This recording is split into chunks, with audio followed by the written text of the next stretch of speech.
Ibibigay kay Diaz. Diaz, 2 points. Last 1 minute and 56 seconds. Dorado dribbling the ball.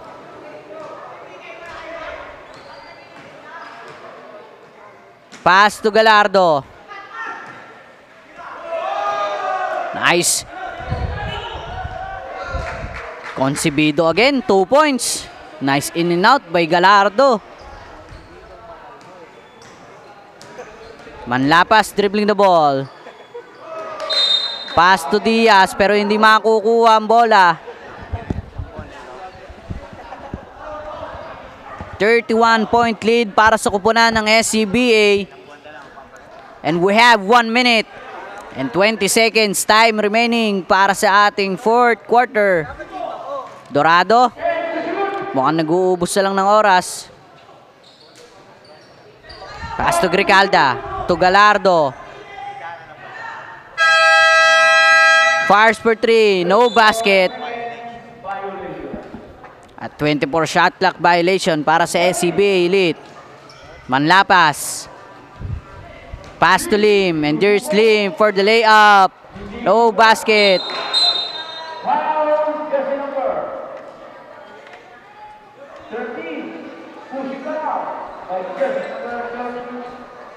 Gricalda fouled. At penalty na dito ang SCBA Elite. Last 51 seconds.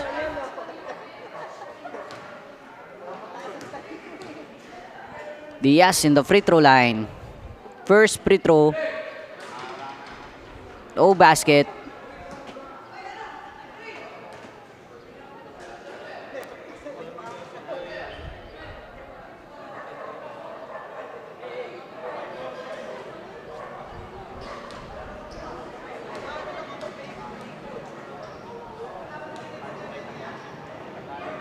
Second free throw, basket.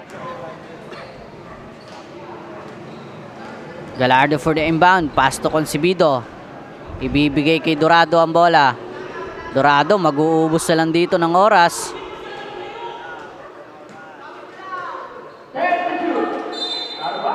Gallardo, hindi makukuha ang pasa dito.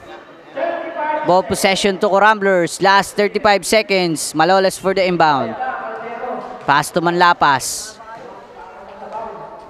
Manlapas dribbling the ball. Manlapas, 2 points. Dorado dribbling the ball. Still by Diaz. Last 15 seconds. Maloles. Easy 2 points. Last 10 seconds. Luwalhati receiving the ball.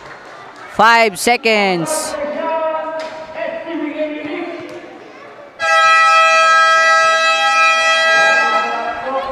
And here our final score on this fourth and final quarter. 81-55 in favor of SCBA Elite. At dito nagtatapos ang ating fourth and final quarter of the game.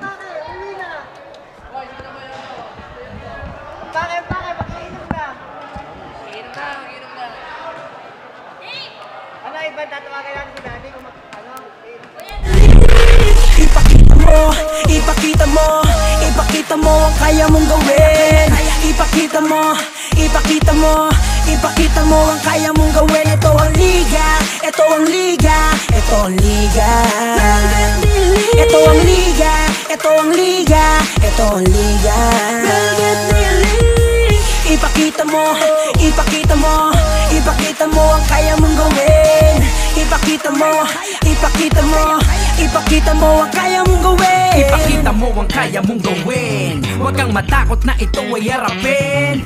Dahil ang tunay na bida dito ay ikaw pa rin. Ilabas mo ang game between SCBA Elite and the Ramblers. And kasama ko ngayon ang best player ng ating winning team, which is the SCBA Elite. Jersey number 0, Nathaniel Gimpaya. So ano naman yung nararamdaman mo ngayon? This is your, I think, second time na naging best player of the game ka? Sobrang saya po kasi po nagtiwala na naman po yung mga kampi ko sa akin. Sabi kanina, naririnig ko on the background, umuulan ng 3 points. To have that skill, ano yung lagi mong ginagawa? Like practice or preparation? Ano lang po, lagi po ako pinapaalalahanan ni coach tsaka po ng mga manager namin na tumira lang daw po ng 500 tira sa 3 kada araw lang po. Yun lang po. Ginagawa mo naman. Minsan po.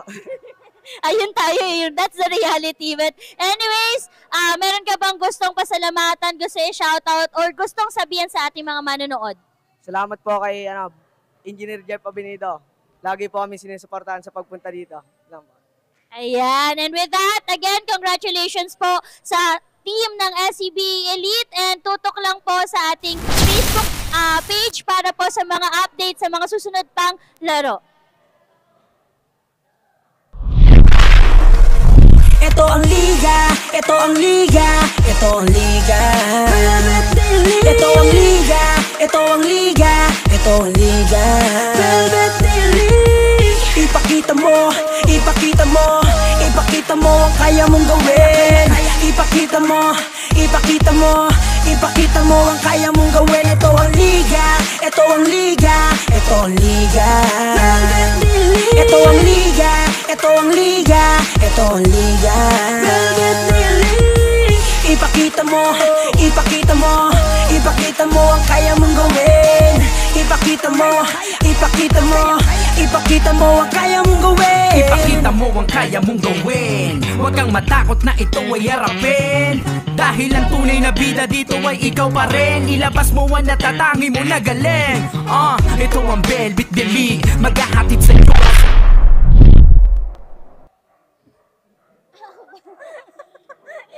At dahil dyan, tapos na po ang day 1 natin ngayong linggo sa ating laro. Actually, last 2 days na lang po ng ating elimination game. Natapos na po ang unang game.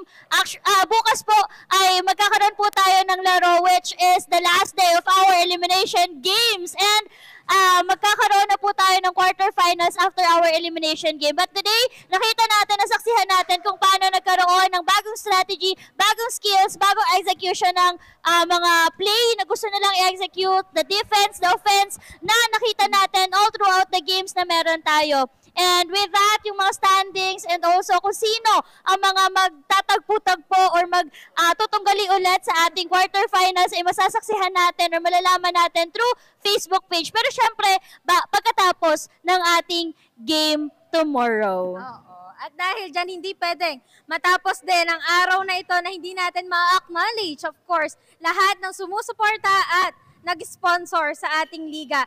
And with that, the San Pablo City Basketball 16 Under Division is with special partnership with Wilson Basketball Philippines, sponsored by Cafe Amarillo, Blue Steel, City Councilor Honorable Carmela Acevedo with Acevedo Optical, JEJ Auto Care Services, Tina's Takoyaki, and this Velvet D-League. San Pablo Leg is powered by Velvet Media Inc. by none other than Mr. JJ Maghirang, and together we want to change the life of the youth through basketball. At once again, I am Diana May Eraskin. And I am Shara Gutierrez, your courtside reporters for today. Ipakita mo, ipakita mo, ipakita mo ang kaya mong gawin. Ipakita mo ang kaya mong gawin. Huwag kang matakot na ito ay harapin. Dahil ang tunay na bida dito ay ikaw pa rin. Ilabas mo ang natatangi mo na galing. Ito ang Velvet Elite, maghahatid sa iyo sa daan na matuwid. Kaya halina, ipasa na ang bola at bago mo itira, dapat ay kumpira.